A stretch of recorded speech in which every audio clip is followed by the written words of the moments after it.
नमस्कार। चलिए आज बात करते हैं डाक विभाग के एक बहुत ही जरूरी सर्कुलर के बारे में। ये रूल 38 ट्रांसफर से जुड़ा है और उन सभी कर्मचारियों के लिए बेहद जरूरी है जो ट्रांसफर प्रोसेस का हिस्सा है। तो सीधा सवाल ये है कि क्या सर्विस रिकॉर्ड में एक मामूली सी दिखने वाली गलती किसी कर्मचारी के पूरे ट्रांसफर प्रोसेस पर रोक लगा सकती है? इसका जवाब जानना, यकीन मानिए, बहुत जरूरी है। और हाँ, ये सारी बातें हम हवा में नहीं कह रहे। ये सब कुछ 24 सितंबर 2025 को जारी हुए एक ऑफिशियल सर्कुलर पर बेस्ड है, इसलिए एक एक बात पर गौर करना बहुत जरूरी है।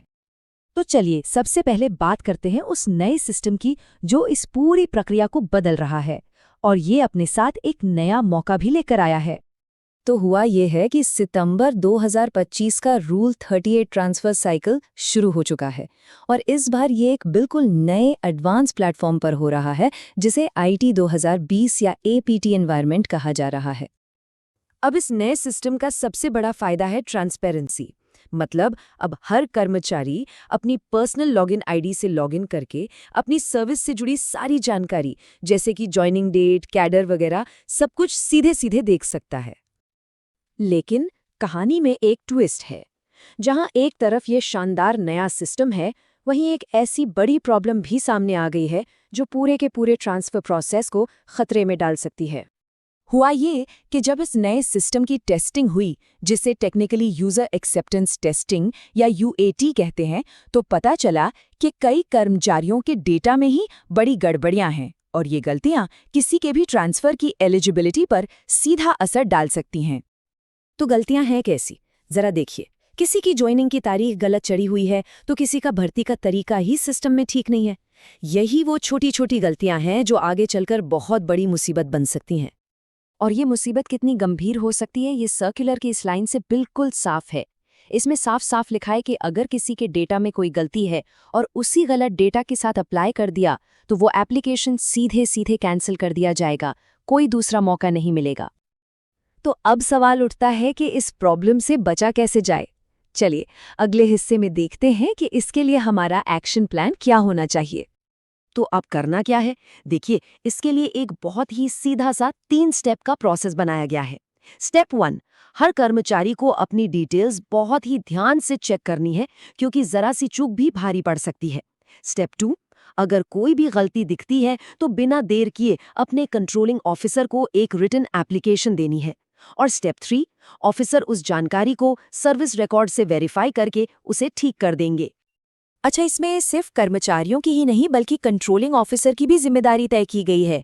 वो दिए गए एप्लीकेशन को ऑफिशियल सर्विस रिकॉर्ड से मिलाएंगे, गलती कंफर्म होने पर उसे सिस्टम में ठीक करेंगे, और अगर दावा सही नहीं पाया गया तो इसकी भी लिखित जानकारी कर्मचारी को देंगे। मतलब पूरी प्रक्रिया पारदर्शी है। और अब हम आते हैं इस पूरी कहानी के सबसे सबसे जरूरी हिस्से पर, एक ऐसी तारीख जिसे कोई भी किसी भी हाल में भूल नहीं सकता। बस ये नंबर, इस पूरे प्रक्रिया की सारी तैयारी की सबसे अहम कड़ी, बस यही एक नंबर है। सब कुछ इसी एक तारीख पर आकर टिक गया है। जी हाँ, 10 अक्टूबर 2025। ये कर्मचारी डेटा में किसी भी तरह की गलती को रिपोर्ट करने की आखिरी तारीख है। इसे एक फाइनल वार्निंग की तरह समझ लीजिए, क्योंकि इसके बाद कुछ नहीं हो पाएगा। और अगर इस बात की गंभीरता पर अब भी कोई शक है, तो सर्कुलर की ये लाइन पढ़ लीजिए। इसमें बिल्कुल साफ लिखा है कि 10 अक्टूबर के बाद किसी भी तरह की कोई शिकायत नहीं सुनी जाएगी। जो भी करना है बस इसी तारीख से पहले करना है। इस पूरे काम को एक नाम दिया गया है डेटा सैनिटाइजेशन, यानी डेटा की सफाई। इसका सीधा सा मतलब है कि असली ट्रांसफर प्रोसेस शुरू होने से पहले ही सिस्टम से सारी गलतियों को साफ कर दिया जाए, ताकि आगे चलकर कोई दिक्कत ना आए। तो देखिए, पूरी टाइमलाइन बिल्कुल साफ है। 24 सितंबर को सर्कुलर आया, अभी डेटा चेक करने का टाइम है, 10 अक्टूबर डेडलाइन है, और उसके ठीक बाद ट्रांसफर साइकिल शुरू हो जाएगा। मतलब एक्शन लेने का वक्त बहुत ही कम है। तो कुल मिलाकर बात यह है कि नया सिस्टम भले ही कितना भी डिजिटल और ट्रांसपेरेंट क्यों न हो, ये सफल तभी होगा जब कर्मचारी भी अपनी जिम्मेदारी को समझेंगे और सही समय पर सही एक्शन लेंगे। तो आखिर में बस एक ही सवाल बचता है, और ये सवाल हर कर्मचारी को खुद से पूछना है। क्या सिस्टम में दर्ज आपकी सर्विस डिटेल्स 100% सही है? क्योंकि याद रखिए, एक छोटी सी गलती एक बहुत बड़ा मौका छीन सकती है। इसे चेक करने में बिल्कुल भी देरी मत कीजिए।